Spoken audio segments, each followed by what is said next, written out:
आज जो topic chapter 2 का हम स्टार्ट कर रहे हैं वो है डी ब्रॉगली इक्वेशन और हाइजेनबर्ग अनसर्टेनिटी प्रिंसिपल पढ़ेंगे आज। तो डी ब्रॉगली इक्वेशन क्या है या डी ब्रॉगलीज प्रिंसिपल क्या है। तो डी ब्रॉगली ने ये प्रपोज किया कि जैसे वेव के अंदर पार्टिकल नेचर होता है, हम ये पहले ही प्रूव कर चुके हैं कि waves electromagnetic radiation have both wave as well as particle nature. इसने बोला similarly particles also have wave nature. ठीक है, तो de Broglie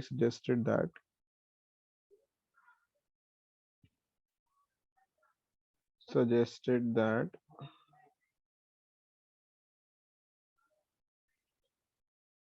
every particle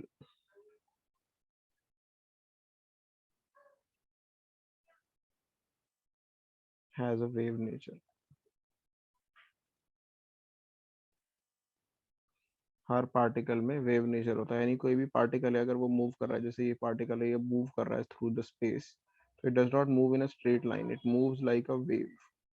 every particle moves like a wave. ठीक है। Now the wavelength of this particle is inversely proportional to its momentum. ये इसने propose किया था। ठीक है। ये पार्टिकल की जो वेव लेंथ होती है वो इनवर्सली प्रोपोर्शनल होती है मोमेंटम की। इसको अगर आप फॉर्मूला में कन्वर्ट करना चाहो तो 1/mv लिख सकते हैं इसे। और यहाँ पे अगर इक्वल टू का साइन लगा दे तो कांस्टेंट आ जाता है सेम, प्लैंक्स कांस्टेंट जो हम प्लैंक्स क्वांटम थ्योरी में यूज करते हैं। तो ये फॉर्मूला बनकर आता है वेवलेंथ का, वेवलेंथ ऑफ अ पार्टिकल निकालने का। Wavelength of a particle is exactly equal to h upon mass into velocity. अब अगर आप ध्यान से इसमें देखो तो वेवलेंथ जो है पार्टिकल की वो डायरेक्टली इनवर्सली प्रोपोर्शनल है मास के। मास जितना ज्यादा वेवलेंथ उतनी कम। ठीक है। जितना ज्यादा मास उतनी कम वेवलेंथ। तो इसीलिए लार्ज पार्टिकल्स के केस में वेव नेचर इनसिग्निफिकेंट हो जाता है। ठीक है। The wavelength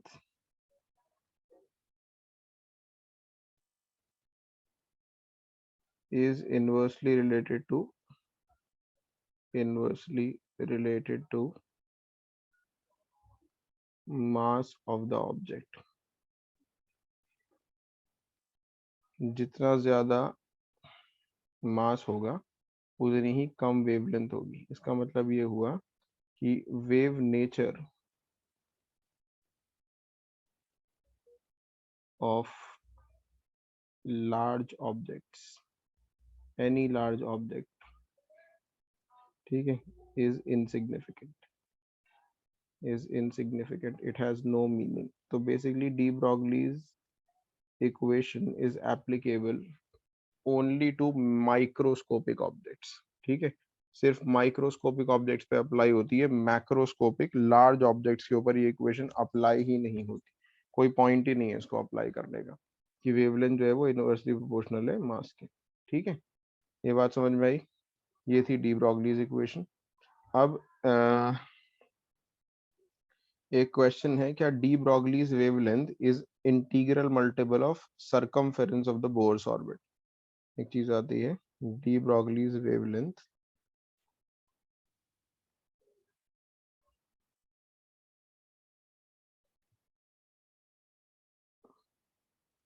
is integral multiple of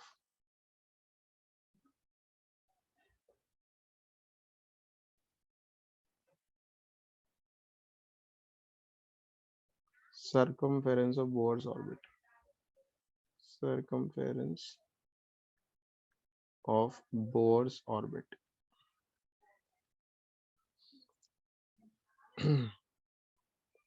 इसके लिए दो फॉर्मूलाज हम यूज करेंगे, उसका कॉम्बिनेशन हम लगाएंगे।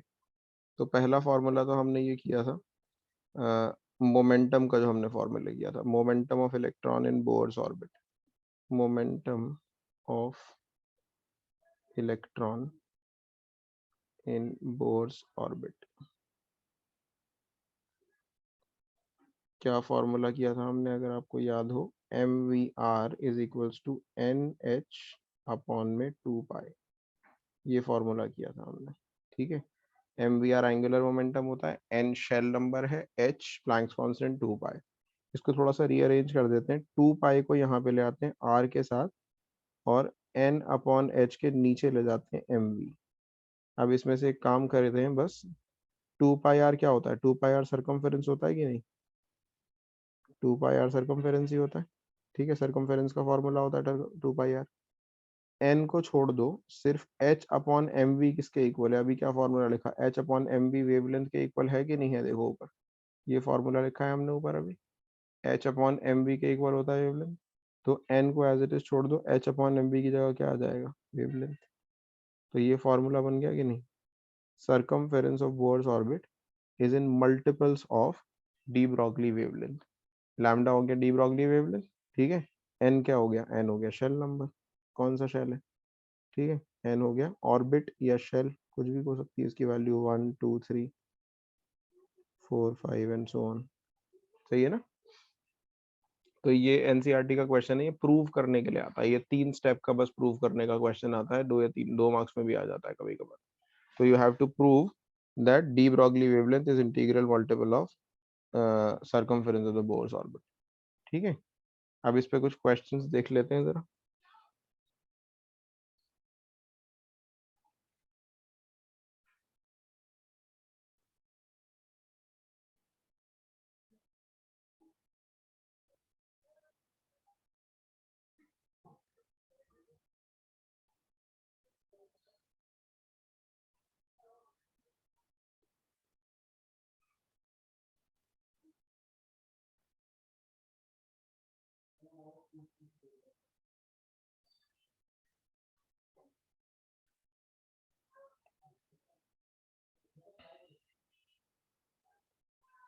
एनसीईआरटी एक्सरसाइज के कुछ क्वेश्चंस देखते हैं, इजी से ये आते हैं कई बार एग्जाम में। तो ये क्वेश्चन है, जैसे क्वेश्चन नंबर 20 पढ़िए, calculate the wavelength of an electron moving with a velocity of 2.05 in 10 to the power -7 per second। ये वेलोसिटी दे रखी है और आपको इसकी वेवलेंथ निकालनी है। सही है, तो ये कैसे करेंगे सॉल्व।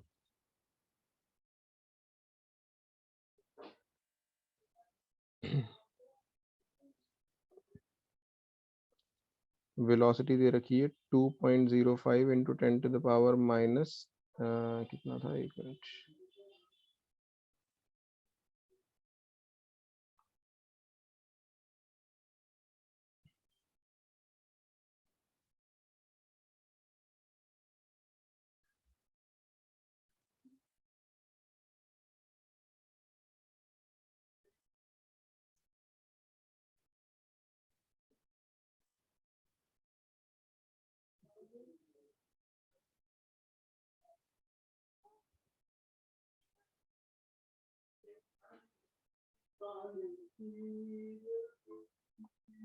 ये देखो, तो कहाँ गया, ये रहा 20th क्वेश्चन।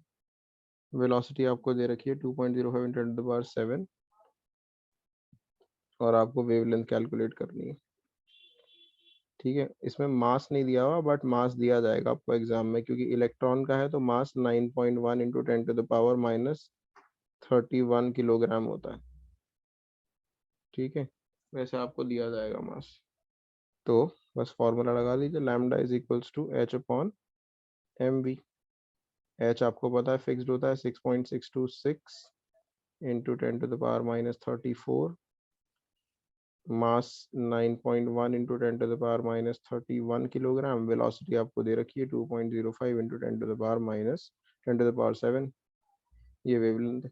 ठीक है, ये वेवलेंथ निकल कर आ जाएगी इस फॉर्मूले से, जो भी आपकी वेवलेंथ आएगी वो किस में आएगी, मीटर में, ये ध्यान रखना है बस। ये था क्वेश्चन नंबर 20 एक्सरसाइज का। ऐसा ही एक क्वेश्चन और दे रखा है आपको, क्वेश्चन नंबर 21 इसके बाद ही दे रखा है, उसे भी पढ़िए जरा इसी में। इस बार आपको वेलोसिटी देने की जगह kinetic energy they the. Mass of an electron is this, देखो मास दे दिया अगले क्वेश्चन में, वैसे देते हैं हर क्वेश्चन में, आपको ऊपर वाले में नहीं दिया था। The kinetic energy is this, calculate the wavelength. तो मास दे दिया, ये है क्वेश्चन 21। मास दे दिया 9.1 into 10 to the power -31 kilogram. Kinetic energy दे दिया आपको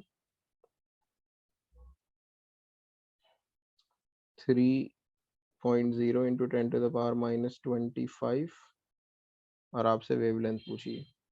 तो पहले आप काइनेटिक एनर्जी का फॉर्मूला लगाइए, हाफ एम वी स्क्वायर, उससे वेलोसिटी निकाल लीजिए, हाफ एम वी स्क्वायर। तो वी का फॉर्मूला क्या हो जाएगा, 2 इंटू काइनेटिक एनर्जी अपॉन में m का स्क्वायर रूट। तो ये 2 इंटू काइनेटिक एनर्जी दे रखी है 3 into 10⁻⁻25 divided by 9.1 into 10⁻⁻31 kilogram. ये स्क्वायर रूट करना है इसका। वेलोसिटी जितनी भी आएगी, मैं पूरा ये सॉल्व नहीं कर रहा, आप कर सकते हैं आगे का। वेलोसिटी जितनी भी आएगी वो आ जाएगी मीटर पर सेकंड में। बस इसके बाद आप फॉर्मूला लगा लीजिए वेवलेंथ का। इसके बाद वेवलेंथ का फॉर्मूला लगा दीजिए। क्या है वेवलेंथ का फॉर्मूला? h अपॉन में mv। h आपको पता है, मास आपको पता है, वेलोसिटी आप निकाल लेंगे, पुट करके आ जाएगा आंसर। समझ में आया? किसी को कुछ पूछना है इसमें?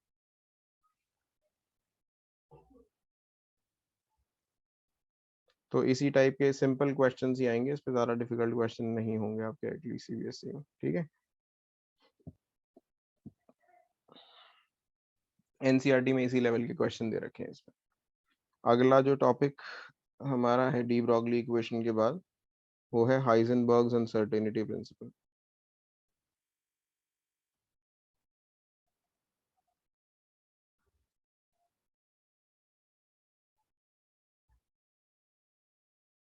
हाइजेनबर्ग अनसर्टेनिटी प्रिंसिपल में क्या है? ये प्रिंसिपल बोलता है कि it is impossible to simultaneously determine the exact momentum and exact position of an electron.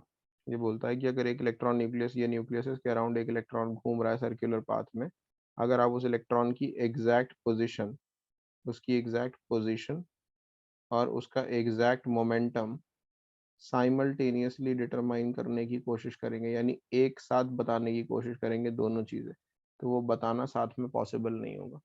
ठीक है, इम्पॉसिबल होगा, उसमें इनएक्यूरेसी आएगी, एक्यूरेटली नहीं बता पाओगे आप। ठीक है, इसी को बोलते हैं इनएक्यूरेसी, या को बोलते हैं, या एरर को बोलते हैं हम अनसर्टेनिटी। ठीक है, तो हाइजेनबर्ग्स अनसर्टेनिटी प्रिंसिपल ये बोलता है it is impossible to simultaneously determine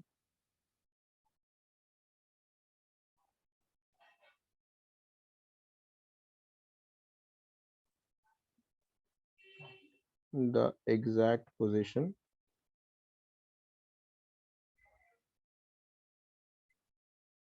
and exact momentum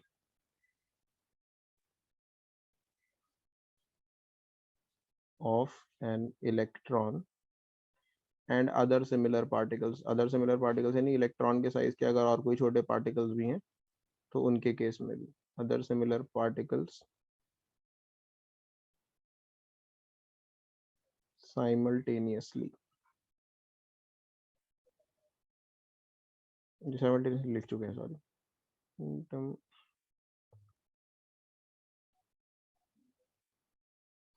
हम्म, अच्छा, there is always a certain uncertainty, there is always a certain error, the, या ऐसे लिख लो, the product of uncertainties। Uncertainties physics में एरर्स को बोलते हैं। Uncertainties in measurement of position and momentum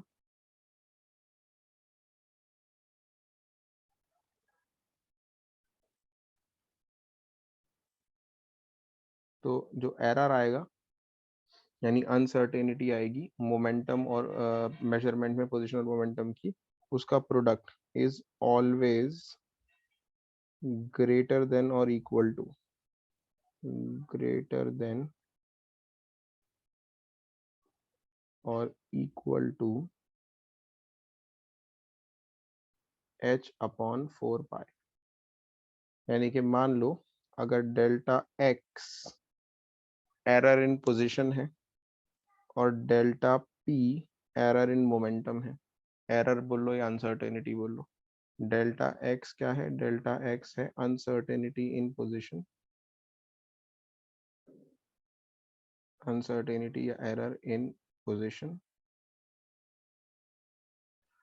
और delta p क्या है? डेल्टा p है अनसर्टेनिटी इन मोमेंटम।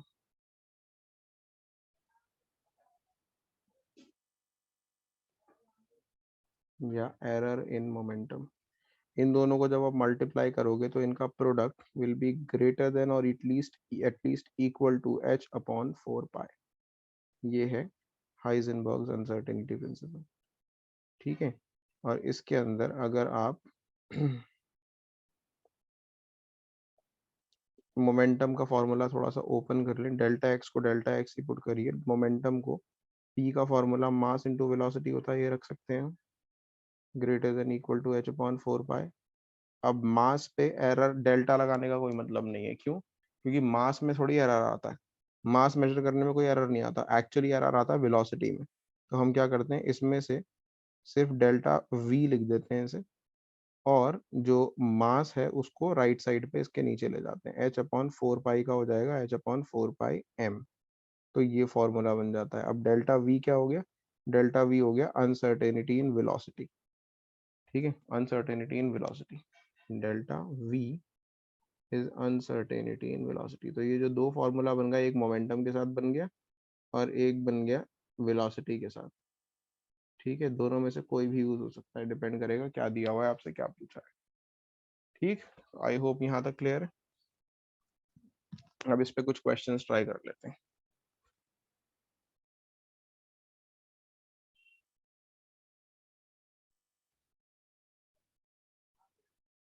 तो एनसीईआरटी के एग्जाम्पल ही हैं दो, वो ट्राई कर लेते हैं, वो अच्छे एग्जाम्पल्स हैं, वही जनरली एग्जाम में पूछे जाते हैं आपसे।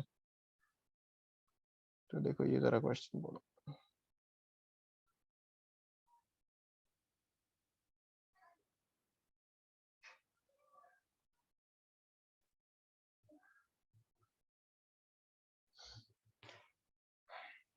तो ये क्वेश्चन है एग्जाम्पल नंबर 2.15 एनसीईआरटी का। A microscope using suitable photons is employed to locate an electron in an atom within a distance of 0.1 angstrom. तो एक माइक्रोस्कोप को यूज करके हम इलेक्ट्रॉन को लोकेट करने की कोशिश कर रहे हैं एक एटम में with in a distance of 0.1 angstrom. What is the uncertainty involved in the measurement of its velocity. तो ये ध्यान से पढ़िए, इस लाइन को, यहाँ लिखा है विद इन अ डिस्टेंस। ठीक है, एट अ डिस्टेंस नहीं लिखा, क्या लिखा है, with in a distance. With in का मतलब यहाँ पे इन्हें फिक्स्ड पता ही नहीं है, एग्जैक्ट नहीं पता, इन्हें एरर ही पता है मोमेंटम में। तो एरर इन पोजीशन दे रखी है, सॉरी मोमेंटम में नहीं, पोजीशन में एरर पता है। तो डिस्टेंस जो है वो एक्स नहीं दिया आपको, डेल्टा एक्स दे रखा है, विद इन लिख दिया यहाँ पे।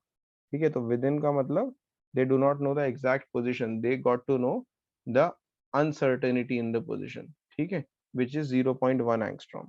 तो 0.1 एंगस्ट्रॉम का मतलब कन्वर्जन करोगे अगर, कितना हो गया एंगस्ट्रॉम का कन्वर्जन, 10⁻⁻10 होता है, 10⁻⁻10 मीटर। ठीक है, ये हो गया एरर इन पोजिशन। अब एरर इन मोमेंट क्या निकालनी है आपको, एरर इन वेलोसिटी कैलकुलेट करनी है। फॉर्मूला लगा दीजिए दूसरा वाला, जो आप कैलकुलेट करेंगे तो फॉर्मूला है delta X equal into delta V H upon equal greater than equal to H upon 4 pi m। ठीक है, मास क्या लिखेंगे, इलेक्ट्रॉन की बात की जा रही है तो इलेक्ट्रॉन का मास अगेन दिया हुआ नहीं है, लेकिन एग्जाम में हमेशा ये बनाएगा, आपको मास याद करने की जरूरत नहीं है। हो जाता है तो बहुत अच्छी बात है, 9.1 10⁻⁻31, लेकिन जरूरी नहीं है याद करना। तो पोजीशन की वैल्यू दे रखी है 0. डेल्टा एक्स की वैल्यू 0.1 इंटू 10⁻⁻10 हो गई। वेलोसिटी में एरर आपको निकालना है, एच की वैल्यू फिक्स्ड है 6.626 इंटू 10⁻⁻34 डिवाइडेड बाई 4, पाई की वैल्यू 3.14 या 22/7 जो भी रखिए आप, और मास 9.1 इंटू 10⁻⁻31 किलोग्राम। ये वैल्यूज रखेंगे, आपका डेल्टा वी कैलकुलेट हो जाएगा, जो भी आएगा कैलकुलेट करके। वेलोसिटी है तो किसमें आएगी, मीटर पर सेकेंड में। ठीक है, आई होप यहाँ तक क्लियर है। एक क्वेश्चन और देखिए इसी पे, किसी को कोई डाउट इस क्वेश्चन में पूछना है किसी को।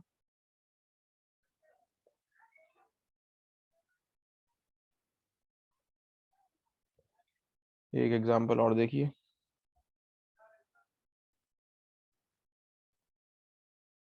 एग्जांपल 2.16।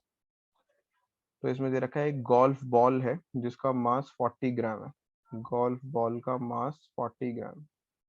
ठीक है, और उसकी स्पीड है, वेलोसिटी या स्पीड बोल लो, 45 मीटर पर सेकेंड। ठीक है, इसके बाद बोलता है if the speed can be measured with an accuracy of 2%। Speed को जो मेजर किया है उसमें एक्यूरेसी 2% है, यानी ये एरर आपको दे रखा है। स्पीड 45 मीटर पर सेकेंड है, उसकी एक्यूरेसी 2% है, तो 45 का 2% निकाल लीजिए, ये आपको डेल्टा वी मिल जाएगा। ठीक है, 45 का 2% आ जाएगा 0.9। 0.9 मीटर पर सेकेंड आपको क्या मिल गया, एरर इन पोजीशन, वेलोसिटी मिल गया। Calculate the uncertainty in position, delta X आपको कैलकुलेट करना है, बस यही फॉर्मूला है अगेन सेम। तो delta X into delta V is equals to H upon 4 pi M. Delta X calculate करना है, डेल्टा वी आपने अभी निकाला 0.9 मीटर पर सेकेंड, एच की वैल्यू वही 6.626 into 10 to the power -34, H की 4 की वैल्यू 4, पाई की value 3.14 and M again, sorry M इस बार 40 ग्राम दिया था ना, इसको सॉरी कन्वर्ट नहीं किया, ऐसा यूनिट में होना चाहिए ये भी, तो 0.04 किलोग्राम हो जाएगा। मास का ऐसा यूनिट किलोग्राम होता है, तो उसे ज़रूर कन्वर्ट कर लेना।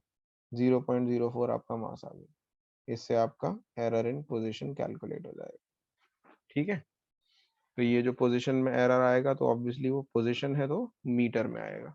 एरर इन मोमेंट वेलोसिटी निकाला था, मीटर पर सेकंड में आएगा। ठीक है, अब इसमें भी अगर आप देखोगे, both of these errors, error in momentum देख लो या एरर इन पोजीशन देख लो, both of these errors are inversely proportional to mass. ठीक है, दोनों के दोनों एरर किसके इनवर्सली प्रोपोर्शनल है, मास के इनवर्सली प्रोपोर्शनल है। तो अगर मास ज्यादा होगा तो एरर इनसिग्निफिकेंट आएंगे। अब जैसे ये गोल्फ बॉल वाला जो अभी क्वेश्चन किया है हमने सेकंड वाला, इसके अंदर में एरर की वैल्यू अब मैं पूरा कैलकुलेट नहीं कर रहा, मैं आपको ऐसे ही बता देता हूँ। इसमें से वैल्यू जो आ रही है एरर की निकल के, वो आ रही है 1.46 इंटू 10 to the power -33। इसका जो आंसर निकल कर आया है वो आया है 1.46 इंटू 10 to the power -33। -33 देखिए कितना छोटा नंबर है ये, इतना छोटा है ये। जो न्यूक्लियस होता है ना एटम का, उसके साइज से कम 10 to the power 20 times, 10 to the power 18 times छोटा है अप्रोक्सीमेटली, न्यूक्लियस के साइज से भी। ये देखो लिखा हुआ है ये लाइन, पढ़ो इसमें, this is nearly 10 to the power 18 times smaller than the diameter of the nucleus. ठीक है, तो इसी वजह से इतने छोटे से एरर से कोई फर्क पड़ेगा ही नहीं। जब एरर का साइज न्यूक्लियस से भी इतना छोटा है, एटम तो छोड़ो न्यूक्लियस से भी छोटा है, तो ऐसा एरर कोई सिग्निफिकेंट रखा ही नहीं है हमारे वर्ल्ड में। ठीक है, तो जो अनसर्टेनिटी प्रिंसिपल है, this is also applicable to microscopic objects only. ठीक है, तो द अनसर्टेनिटीज, ये याद रखनी है आपको चीज, the uncertainties for large objects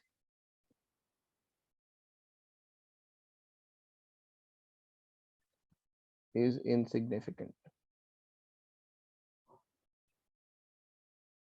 ठीक है, तो हम ये कह सकते हैं कि Heisenberg's uncertainty principle, Heisenberg's uncertainty principal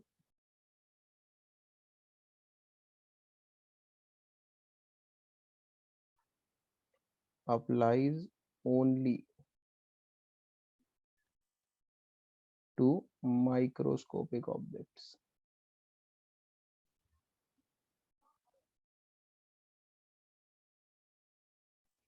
microscopic objects like proton electron. ठीक है, लाइक प्रोटॉन्स इलेक्ट्रॉन्स न्यूट्रॉन्स। ठीक है, एंड सो ऑन, ये छोटे ऑब्जेक्ट्स पे एप्लीकेबल होता है। ठीक है, आई होप ये समझ में आया। अब इसके अंदर एक चीज और याद रखनी है, which is the most important, इसी की वजह से हमारा अगला मॉडल बना। तो basically Heisenberg uncertainty principal suggested, इसका जो मेन सिग्निफिकेंस है वो ये है कि इसने सजेस्ट किया कि जो फिक्स्ड पाथ है बोर ऑर्बिट में, ठीक है, जो बोर ने कहा था कि इलेक्ट्रॉन्स के फिक्स्ड पाथ होते हैं, इसने सजेस्ट किया कि इलेक्ट्रॉन के फिक्स्ड पाथ नहीं होते। In fact we can say there are probable regions. ठीक है, ये जो पॉइंट इसके अंदर लिखा हुआ है, that is this is the most important point.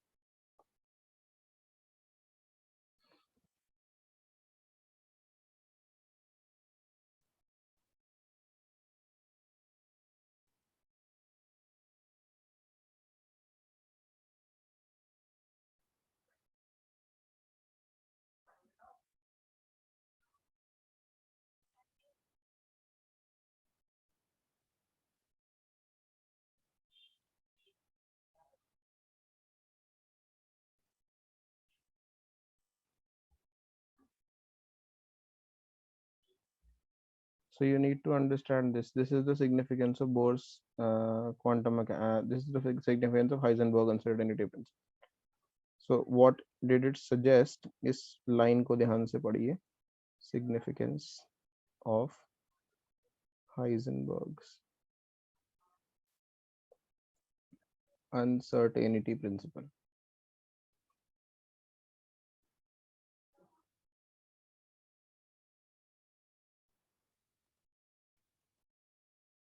So what is the significance?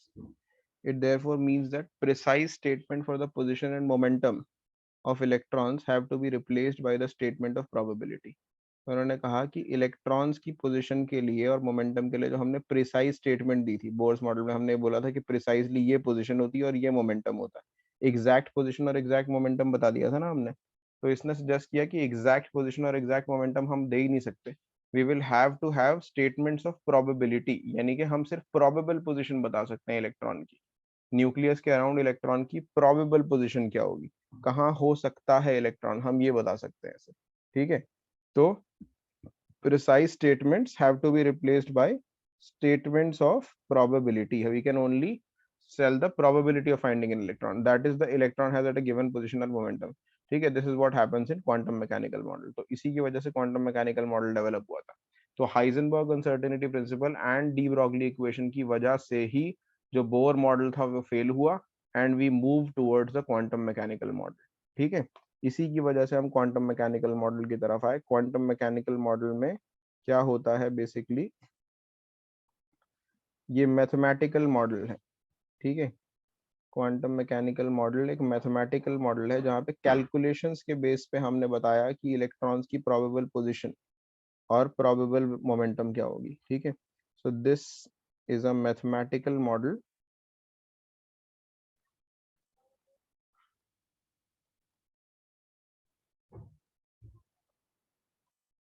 that suggests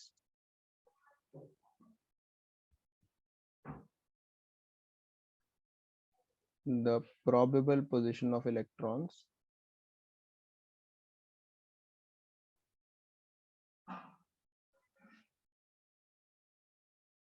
around the nucleus.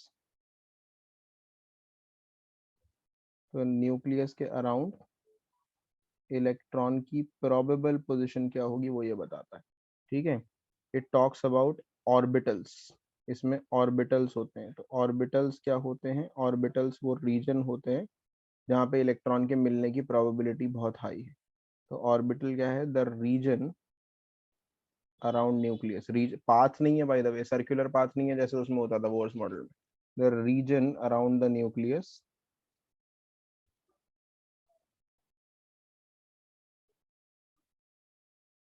in which probability of finding an electron is maximum. Probability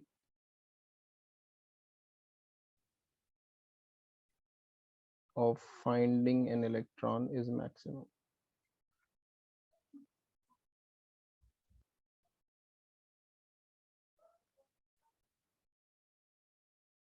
तो ये न्यूक्लियस के अराउंड एक reason बताता है orbital जिसकी अंदर electron के मिलने की प्रोबेबिलिटी बहुत हाई है. ठीक है. ऑर्बिटल होता कहाँ है इसको सिंप्लीफाई करने के लिए रूल बना दिया है हमने. तो एक्चुअली सबसे बड़ा जो चीज है न्यू एटम के अंदर वो है शेल. एक शेल के अंदर होते हैं बहुत सारे सब शेल और एक सब शेल के अंदर होते हैं असल में बहुत सारे ऑर्बिटल्स. ठीक है. और एक ऑर्बिटल में होते हैं दो electron with opposite spins. With opposite spins. तो एक इलेक्ट्रॉन अगर क्लॉकवाइज स्पिन कर रहा है तो दूसरा इलेक्ट्रॉन एंटी क्लॉकवाइज स्पिन कर रहा होगा. ठीक है. तो एक शेल में बहुत सारे सब शेल होते हैं, एक सब शेल में बहुत सारे ऑर्बिटल्स होते हैं, एक ऑर्बिटल में दो इलेक्ट्रॉन होते हैं और दोनों इलेक्ट्रॉन का स्पिन ऑपोजिट होता है. ठीक है. अब ये जो एग्जैक्ट पोजीशन है कौन सा शेल कौन सा सब शेल कौन सा ऑर्बिटल होगा वो बताने के लिए हम यूज करते हैं क्वांटम नंबर्स. ठीक है. तो आगे जो हम पढ़ेंगे वो पढ़ेंगे क्वांटम नंबर्स. ठीक है. तो quantum numbers basically is a set of there is a set of 4 quantum numbers. There is a set of 4 quantum numbers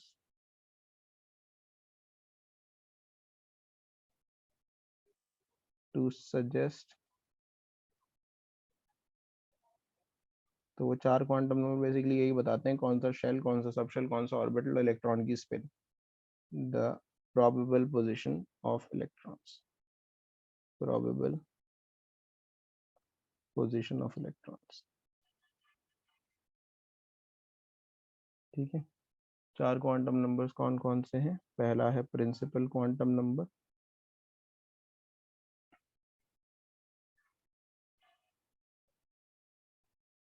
इसको स्मॉल n से रिप्रेजेंट करते हैं। दूसरा है एजीमुथल क्वांटम नंबर,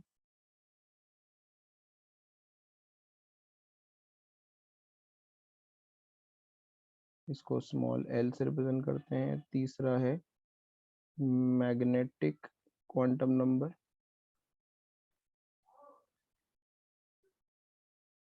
इसको ml से रिप्रेजेंट करते हैं। चौथा है स्पिन क्वांटम नंबर,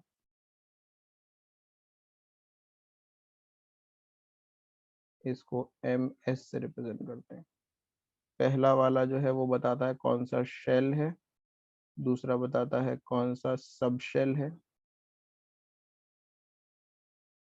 या फिर शेप क्या है ऑर्बिटल की, शेप एंड बोल देते हैं, कौन सा सब शेल है, एंड शेप ऑफ ऑर्बिटल, जिस ऑर्बिटल में इलेक्ट्रॉन है उसकी शेप क्या है, और ये बताता है ओरिएंटेशन ऑफ ऑर्बिटल। इसकी डिटेल भी पढ़ेंगे, अभी शॉर्ट में बता रहा हूँ आप, ठीक है। और ये बताता है स्पिन, ये तो पता लग ही रहा है, नाम से ही पता लग रहा है कि कौन सी स्पिन होगी, क्लॉकवाइज स्पिन होगी या एंटी क्लॉकवाइज स्पिन होगी इलेक्ट्रॉन की। तो ये 4 क्वांटम नंबर से जिन्हें डिटेल में पढ़ना है हमें, ठीक है। तो ये है अब बचा हुआ हमारा, दैट्स इट फॉर टुडे। आज इतना ही करेंगे, बाकी नेक्स्ट क्लास में।